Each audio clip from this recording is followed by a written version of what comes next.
Croatian border police are limiting the number of people allowed to enter the country. Officers are allowing in groups of between 50 and 100 people. They're then being taken to a refugee camp in Opatovac. Their aim is to reach Germany, but first they must cross the Slovenian-Austrian border, where our correspondent Natasha Exelby is in the town of Šenty.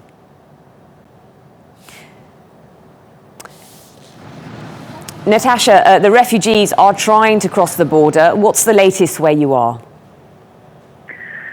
Asha, at the moment we're looking at several thousand refugees all lined up right on the crux of the border, within metres of it. But so far it has not been opened at all. It certainly does look like it is going to open at some point today, but how many people they let through is still very unclear. We think there's about 10,000 people in the camp at the moment. There's people sleeping on the side of the streets as well.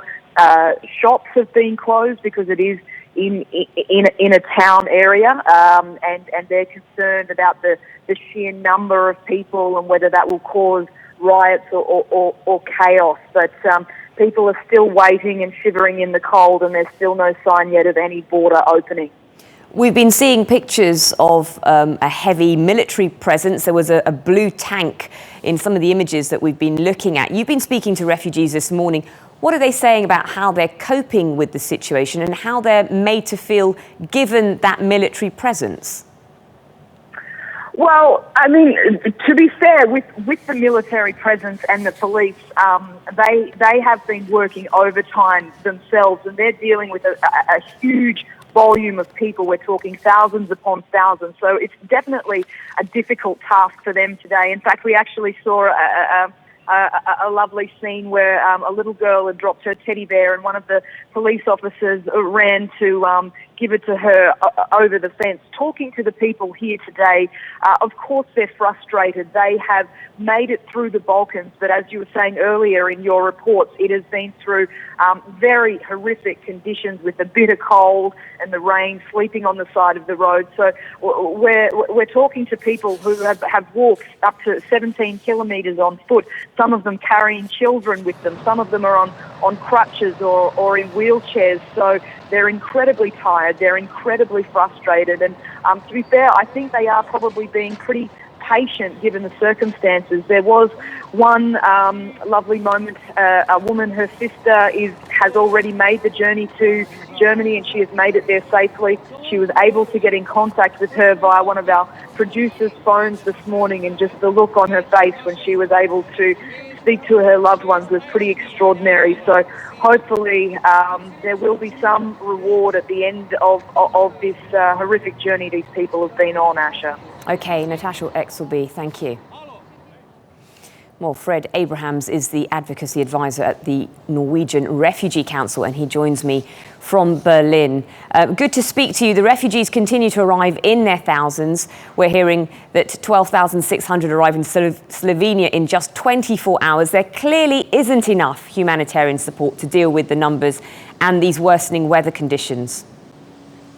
Oh, that's correct. I think, Europe is now facing two hurdles. There are two levels of this problem. The first is simply logistics. As your program showed, the states, Greece and in the Balkans, are simply overwhelmed with the numbers of people who are arriving. There is a lack of capacity, and it's very difficult. I sit in Germany, and with all of Germany's organization and bureaucracy, even here, they are overwhelmed with the numbers. But the bigger problem, and the one that's really worrying, is not logistical, but political. Because until now, some European states have reacted with a real resistance, even a xenophobia towards these new arrivals, and Europe as a whole has not been able to reach a comprehensive solution or to agree among itself, and that's why you see people stuck on the borders between Slovenia, Croatia, and Serbia today, as your reporter just showed us. Well, the refugee crisis continues to be a political football. So what needs to be done to improve the lives of these people? They've left war-torn countries, they've left some of their families, their belongings, and their fate lies in the hands of the bureaucrats. Well, the first step is for Europe's political leaders to realize this is manageable. Look at the numbers. When you compare, about 800,000 people have come to Europe. Compare that to the number of refugees that are in Turkey, that are in Jordan, Lebanon, and other developing states that are bearing the burden of the refugee crisis around the world. And so the numbers that have come to Europe are relatively small for a continent and a political bloc with its economic power. They can and must be able to handle this crisis, but that means overcoming the political divisions and reaching a solution on which everyone can agree. Well, why are they so frightened then? Why are they closing the borders? And is this a knee-jerk reaction? Because we're seeing a domino effect here and people are being penned in. Well, look, a lot of this comes from domestic political resistance. In some countries, there's been outright racism towards the new arrivals, and not just in the East. Look at some of the reactions in the United Kingdom.